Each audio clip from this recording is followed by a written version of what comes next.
예수님을 믿고 구원받았는데도 왠지 허전하고 무기력하다고 느끼신 적 있으신가요? 교회도 열심히 다니고 성경도 읽고 있는데 정작 삶에서 능력이나 열매는 잘 보이지 않으신가요?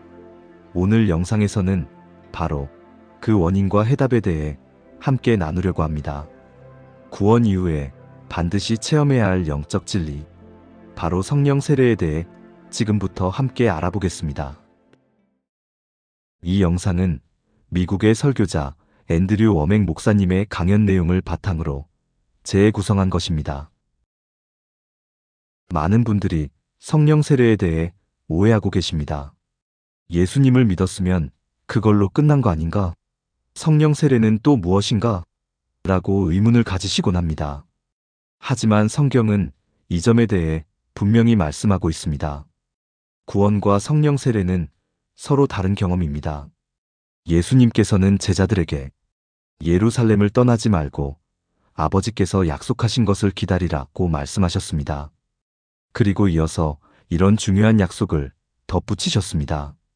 오직 성령이 너희에게 임하시면 너희가 권능을 받고, 이 말씀은 이미 예수님을 믿고 따르고 있던 제자들에게 하신 것이라는 점에 주목할 필요가 있습니다. 다시 말해, 이것은 구원받은 이후에도 또 다른 차원의 영적 경험이 필요하다는 것을 의미합니다. 사도행전 2장의 기록을 보면 제자들이 마가의 다락방에서 기도하고 있을 때 불의 혀 같은 모양으로 성령이 임하셨고 그들은 즉시 변화되었습니다. 전에는 두려움에 가득 찼던 사람들이 갑자기 담대하게 복음을 전하기 시작했고, 그 결과 하루에 무려 3,000명이 회심하는 놀라운 역사가 일어났습니다. 이것이 바로 우리가 말하는 성령 세례의 강력한 능력입니다. 구원이 우리 내면의 근본적인 변화라면 성령 세례는 그 변화가 외부로 나타나는 하나님의 능력이라고 할 수 있습니다. 오늘날 많은 그리스도인들이 구원은 분명히 받았음에도 불구하고 삶에서 능력이 전혀 나타나지 않는 이유는 바로 이 성령 세례를 경험하지 못했기 때문입니다. 기독교는 단순한 이론이나 철학이 아닙니다. 실제적인 능력이 나타나는 살아있는 신앙입니다. 하나님의 말씀이 우리 삶 속에서 실제로 이루어지려면 반드시 성령의 임재와 그분의 능력이 함께해야 합니다. 성령 세례에 대해 이야기하면 거의 항상 이런 질문이나 반응들이 나옵니다. 우리는 이미 예수님 믿을 때 성령을 받지 않았나요? 방언은 좀 이상하고 불편한 것 아닌가요? 우리 교회에서는 그런 것들을 가르치지 않습니다. 이런 반응들 뒤에는 두 가지 잘못된 전제가 숨어 있습니다. 첫째는 성령 세례는 구원받을 때 자동으로 한 번만 주어지는 것이라는 생각이고, 둘째는 성령의 은사들은 초대교회의 사도 시대에만 있었고 지금은 없다라는 신념입니다. 그러나 성경 말씀을 자세히 살펴보면 이러한 전제들이 성경적 진리와 일치하지 않는다는 것을 알 수 있습니다. 고린도전서 12장부터 14장까지는 성령의 다양한 은사들에 대해 자세히 다루고 있습니다. 이 부분에서 사도 바울은 매우 중요한 두 가지 말씀을 전합니다. 형제들아, 신령한 것들에 대하여 너희가 알지 못하기를 내가 원치 아니하노라. 그리고 방언 말하기를 금하지 말라고 했습니다. 이 말씀들을 자세히 살펴보면 바울은 방언과 같은 성령의 은사들을 지속적으로 사용하라고 명확하게 권면하고 있음을 알 수 있습니다. 바울의 주된 관심은 오히려 이러한 성령의 은사들이 교회 공동체 안에서 어떻게 바르게 사용되어야 하는가에 있었습니다. 바울이 경계한 것은 은사의 잘못된 사용 방식이었을 뿐 결코 은사 자체의 존재나 유효성을 부정한 것이 아니었습니다. 여기서 진짜 문제는 신학적 전통이나 특정 교단의 교리 해석이 성경 말씀 자체보다 더 우선시되고 있다는 점입니다. 심지어 어떤 분들은 방언은 마귀적인 현상이다라는 극단적인 주장까지 펼치기도 합니다. 그러나 이러한 주장은 오히려 성경이 명확히 가르치는 바를 거부함으로써 성경의 권위를 심각하게 훼손하는 태도라고 할 수 있습니다. 예수님께서는 이렇게 말씀하셨습니다. 너희가 악한 자라도 자식에게 좋은 것을 줄 알거든 하물며 하늘 아버지께서 구하는 자에게 성령을 주시지 않겠느냐? 성령님은 결코 우리가 두려워하거나 경계해야 할 존재가 아닙니다. 오히려 하나님께서 당신의 자녀들에게 기꺼이 주시기를 원하시는 가장 귀한 선물입니다. 많은 분들이 자주 이런 질문을 하십니다. 왜 꼭 방언이 그렇게 중요한가요? 이 질문에 대한 답변은 성경이 매우 명확하게 제시하고 있습니다. 고린도전서 14장 14절에서는 이렇게 말씀합니다. 내가 만일 방언으로 기도하면 나의 영이 기도하거니와 나의 마음은 열매를 맺지 못하리라. 여기서 주목해야 할 핵심 포인트는 바로 나의 영이 기도한다는 부분입니다. 일반적으로 우리는 두뇌, 즉 우리의 이성을 통해 언어를 형성하고 기도를 드립니다. 그러나 이러한 우리의 이성은 종종 두려움이나 의심, 그리고 인간적인 한계에 갇혀 있는 경우가 많습니다. 반면에 예수님을 통해 거듭난 우리의 영 안에는 이미 하나님의 놀라운 능력과 무한한 지혜, 그리고 완전한 사랑이 충만히 자리하고 있습니다. 그렇다면 핵심 질문은 이 영적 능력을 어떻게 우리의 삶 속으로 끌어낼 수 있을까입니다. 그 중요한 답이 바로 방언 기도에 있습니다. 방언은 마치 깊은 우물 속에 생수를 퍼올리는 양동이와 같다고 볼 수 있습니다.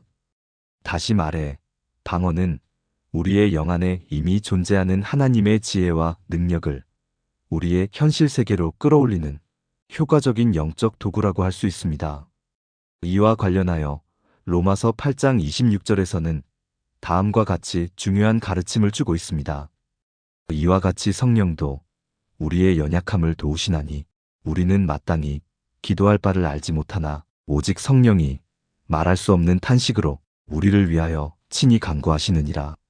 우리 인생에는 말로 표현할 수 없는 깊은 감정이나 생각조차 정리되지 않는 고통스러운 순간들이 있습니다.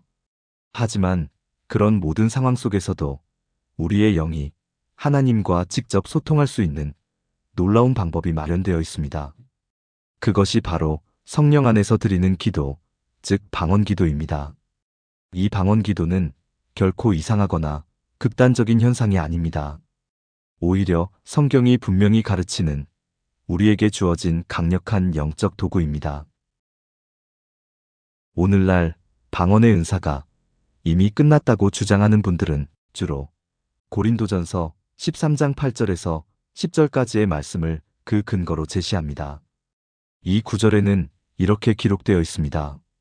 사랑은 결코 없어지지 않습니다. 그러나 예언도 없어지고 방언도 그치고 지식도 사라질 것입니다.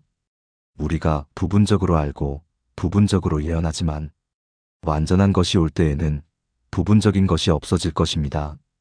이 말씀을 인용하면서 그들은 여기서 말하는 완전한 것은 바로 완성된 성경을 의미한다 라고 해석하여 성경이 완성된 이후로는 방언을 비롯한 성령의 은사들이 더 이상 필요하지 않게 되었다고 주장합니다.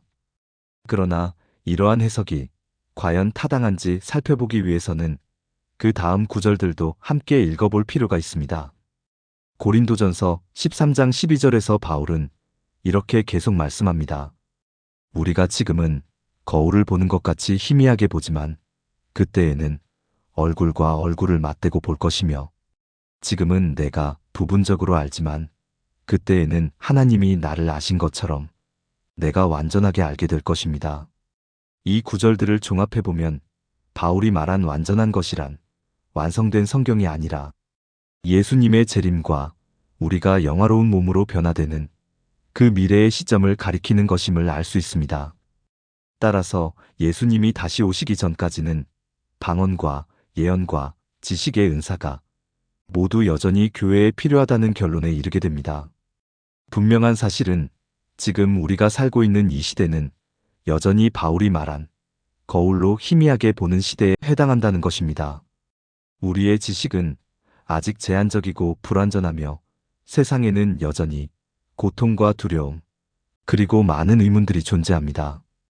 따라서 성령의 다양한 은사들, 특히 방언과 예언의 은사는 현재 우리 시대에도 여전히 절대적으로 유효하고 필요합니다. 오히려 이 성경 구절들은 방언과 예언의 은사가 예수님의 재림 때까지 계속되어야 함을 명확하게 뒷받침해주고 있는 것입니다. 구원은 분명 하나님께서 우리에게 주신 가장 놀라운 선물입니다. 그러나 이 구원의 경험만으로는 그리스도인의 삶에 완전히 충분하지 않을 수 있습니다. 우리가 예수님을 통해 영적으로 거듭났을지라도 성령의 능력으로 살아가지 않으면 점차 이성 중심, 자기 노력 중심, 그리고 두려움이 지배하는 삶의 패턴으로 되돌아가게 됩니다. 성령 세례는 일시적인 감정적 체험이나 특별한 경험에 그치는 것이 아닙니다. 이것은 우리의 삶 전체를 하나님의 능력을 중심으로 완전히 재설정하는 근본적인 영적 사건입니다. 실제로 사도행전의 기록을 살펴보면 제자들이 성령 세례를 받은 이후에 그들의 삶과 사역이 얼마나 극적으로 변화되었는지 분명하게 확인할 수 있습니다. 예수님을 3번이나 부인했던 베드로는 성령 세례 후 오순절에 담대하게 일어나 수천 명 앞에서 복음을 선포하게 되었습니다. 사도 바울은 성령의 구체적인 인도하심을 따라 도시에서 도시로 이동하며 복음을 전파했습니다. 성령의 능력으로 병든 자들이 치유되고 귀신 들린 사람들이 자유를 얻는 놀라운 역사가 일어났습니다. 그 결과 초대교회는 엄청난 핍박 가운데서도 폭발적으로 성장하게 되었습니다. 이 모든 놀라운 변화와 사역이 가능했던 이유는 단 한 가지입니다. 그것은 바로 성령님이 그들 안에서 강력하게 역사하셨기 때문입니다. 오늘날 우리 그리스도인들은 과거 어느 때보다 더 풍부한 성경 지식과 자료들을 접할 수 있지만 그 풍부한 지식이 성령의 능력과 연결되지 않는다면 결국 우리는 무기력하고 열매 없는 신앙생활에 머물게 될 것입니다. 하나님의 말씀이 우리 삶 속에서 살아있는 실제가 되기 위해서는 성령님의 역사하심이 반드시 필요합니다. 복음의 메시지가 효과적으로 전파되고 사람들의 마음을 변화시키기 위해서도 성령님의 능력이 필요합니다. 치유와 회복의 기적이 오늘날 우리 가운데 일어나기 위해서도 성령님의 임재가 필수적입니다. 그렇기에 성령 세례는 그리스도인에게 단순한 선택사항이 아니라 풍성한 신앙생활을 위한 필수 요소라고 할 수 있습니다. 지금부터는 오늘 나눈 메시지의 핵심 내용을 뒷받침해주는 성경 말씀들을 함께 정리해 보겠습니다. 첫 번째 중요한 포인트는 성령 세례가 구원과는 별개의 경험이라는 성경적 가르침입니다. 예수님께서 제자들에게 이렇게 말씀하셨습니다. 예루살렘을 떠나지 말고 내게서 들은 바 아버지께서 약속하신 것을 기다리라. 요한은 물로 세례를 베풀었으나 너희는 몇 날이 못되어 성령으로 세례를 받으리라 하셨느니라. 이는 사도행전 1장 4절에서 5절까지의 말씀입니다. 두 번째로 살펴볼 성경 말씀입니다. 사도행전 8장에서는 사마리아 신자들에 대해 이렇게 기록하고 있습니다. 그들을 위하여 성령 받기를 기도하니 이는 아직 한 사람에게도 성령 내리신 일이 없고 오직 주 예수의 이름으로 세례만 받을 뿐이더라. 이에 두 사도가 그들에게 안수하매 성령을 받는지라. 이는 사도행전 8장 15절에서 17절까지의 중요한 기록입니다. 지금까지 살펴본 이 성경 말씀들을 근거로 저와 함께 믿음으로 다음과 같이 고백하며 선포해 보시기 바랍니다. 나는 예수 그리스도를 통해 구원받았을 뿐 아니라 성령 세례를 통해 하늘의 놀라운 능력으로 충만하게 됩니다. 두 번째 중요한 포인트는 성령의 다양한 은사들이 오늘날 우리 시대에도 여전히 유효하다는 성경적 진리입니다. 이에 관해 사도 바울은 고린도전서 12장 7절에서 이렇게 말씀합니다. 성령께서 각 사람에게 나타나신 것은 공동의 이익을 얻게 하려는 것입니다. 고린도전서 12장 7절 말씀입니다. 계속해서 살펴볼 다음 말씀입니다. 사도 바울은 고린도전서 14장 39절에서 성령의 은사에 관해 매우 명확한 지침을 주고 있습니다. 그런즉 내 형제들아 예언하기를 사모하며 방언 말하기를 금하지 말라. 고린도전서 14장 39절 말씀입니다. 이어서 예수님께서 직접 말씀하신 중요한 약속이 담긴 성경 구절을 살펴보겠습니다. 마가복음 16장 17절에서 18절에는 이렇게 기록되어 있습니다. 믿는 자들에게는 이런 표적이 따르리니 곧 그들이 내 이름으로 귀신을 쫓아내며 새 방언을 말하며 뱀을 집어올리며 무슨 독을 마실지라도 해를 받지 아니하며 병든 사람에게 손을 얹은즉 나으리라 하시더라. 지금까지 살펴본 이 귀중한 성경 구절들을 근거로 저와 함께 믿음으로 다음의 진리를 선포해 보시기 바랍니다. 나는 오늘날 이 시대에도 성령의 다양한 은사들을 통해 살아계신 하나님의 놀라운 능력을 직접 경험합니다. 마지막 세 번째 핵심 포인트는 성령 세례가 우리의 삶을 근본적으로 변화시키는 놀라운 능력이라는 성경적 진리입니다. 이에 관해 예수님께서 승천하시기 전 제자들에게 하신 마지막 약속, 사도행전 1장 8절의 말씀을 들어보겠습니다. 오직 성령이 너희에게 임하시면 너희가 권능을 받고 예루살렘과 온 유대와 사마리아와 땅 끝까지 이르러 내 증인이 되리라 하시니라. 사도행전 1장 8절 말씀입니다. 이와 관련하여 사도 바울이 고린도후서 3장 6절에서 전하는 중요한 깨달음을 함께 살펴보겠습니다. 바울은 이렇게 기록했습니다. 그가 또한 우리를 새 언약의 일꾼 되기에 만족하게 하셨으니 율법 조문으로 하지 아니하고 오직 영으로 함이니 율법 조문은 죽이는 것이요 영은 살리는 것이니라. 고린도후서 3장 6절 말씀입니다. 지금까지 살펴본 이 놀라운 성경의 약속들을 근거로 마지막으로 저와 함께 믿음으로 다음과 같이 선포하며 오늘의 말씀을 마무리하겠습니다. 나는 성령님의 강력한 능력으로 매일 새롭게 변화되어 가며 이 세상을 향한 하나님의 사랑과 능력의 통로가 됩니다. 여러분이 지금 느끼고 계신 영적인 갈증과 목마름, 그 근본적인 해답은 바로 성령 세례의 경험일 수 있습니다. 성경은 이에 대해 매우 분명하게 말씀하고 있습니다. 방언 말하기를 금하지 말라. 성령의 충만함을 사모하라. 그리고 위로부터 오는 능력을 입을 때까지 기다리라.